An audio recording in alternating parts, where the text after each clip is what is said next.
வணக்கங்க. ஈஸியான சூப்பரான ஒரு முருங்கைக்காய் சாம்பார் எப்படி செய்கிறேன்னு சொல்லி பார்க்கலாங்க. அதுக்கு ஒரு குக்கரில் ஒரு டம்ளர் பருப்பு எடுத்து நல்லா வாஷ் பண்ணி வச்சுக்கலாங்க. இந்த பருப்பு ரேஷன் பருப்பு தாங்க. உண்மையிலுமே ரேஷன் பருப்பு டேஸ்ட் ரொம்ப நல்லா இருக்குங்க. அதே மாதிரி இந்த பருப்பு மற்ற பருப்பை விட டக்குன்னு வெந்துருங்க.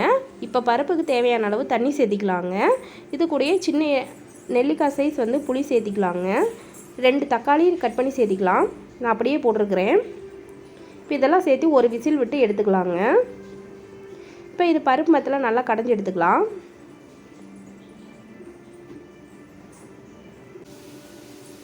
இப்போ பருப்பு பாருங்கள் நல்லா கடைஞ்சாச்சு. இப்போ நம்ம தேவையான அளவு முருங்கைக்காயை கட் பண்ணி இதில் சேர்த்து நல்லா வேக வச்சுக்கலாங்க. இது கூட ஒரு 2 டேபிள் ஸ்பூன் நான் சாம்பார் மிளகாய் தூள் சேர்த்திருக்கிறேன். உங்கள் காரத்துக்கு ஏற்ற மாதிரி நீங்கள் சாம்பார் மிளகாய் தூள் சேர்த்திக்கிங்க. தேவையான அளவு உப்பு சேர்த்திக்கலாம்.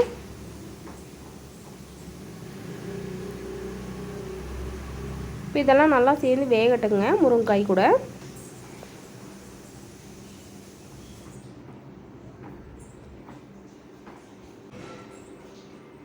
இப்போ பருப்பு சாம்பார் நல்லா கொதி வர ஆரம்பிச்சிருச்சுங்க.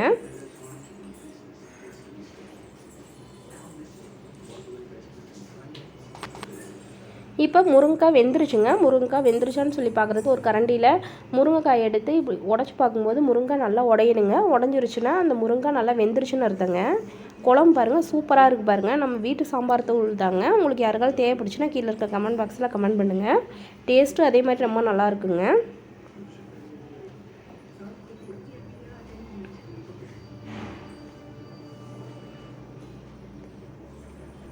இப்போ முருங்கை நல்லா வெந்துருச்சுங்க. குழம்பு ரெடி ஆயிடுச்சு. இப்போ தாளித்து விட்டுக்கலாங்க. ஒரு மண் சட்டியை அடுப்பில் வச்சு நல்லா காஞ்ச பின்னாடி ஆயில் சேர்த்திக்கலாங்க.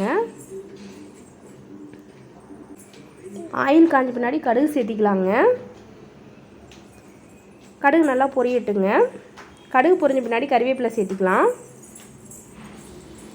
கறிவேப்பிலை பொரிஞ்ச பின்னாடி ஒரு கட்டை பூண்டை நீள் வாக்கில் சின்ன சின்னதாக கட் பண்ணி வச்சுருக்கேங்க. அதை சேர்த்திக்கலாம். அது கூடயே ஒரு பெரிய வெங்காயம் சின்ன சின்னதாக கட் பண்ணி சேர்த்திக்கிறேன். உங்கள் வீட்டில் சின்ன வெங்காயம் இருந்தால் சின்ன வெங்காயம் சேர்த்திக்கிங்க. அது டேஸ்ட் ரொம்ப நல்லாயிருக்கும். இதெல்லாம் நல்லா பொன்னிறமாக வரணுங்க. அந்தளவுக்கு நல்லா வதக்கிங்க.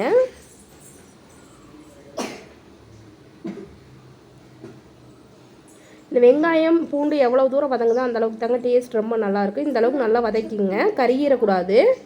இப்போ பருப்பு குழம்புல இது கூட சேர்த்திக்கலாம். அவ்வளோதாங்க. சூப்பரான சிம்பிளான ஒரு முருங்கைக்காய் சாம்பார் ரெடி ஆயிடுச்சு. இதே மாதிரி நீங்கள் உங்கள் வீட்டில் ட்ரை பண்ணி பாருங்கள். தேங்க்யூ.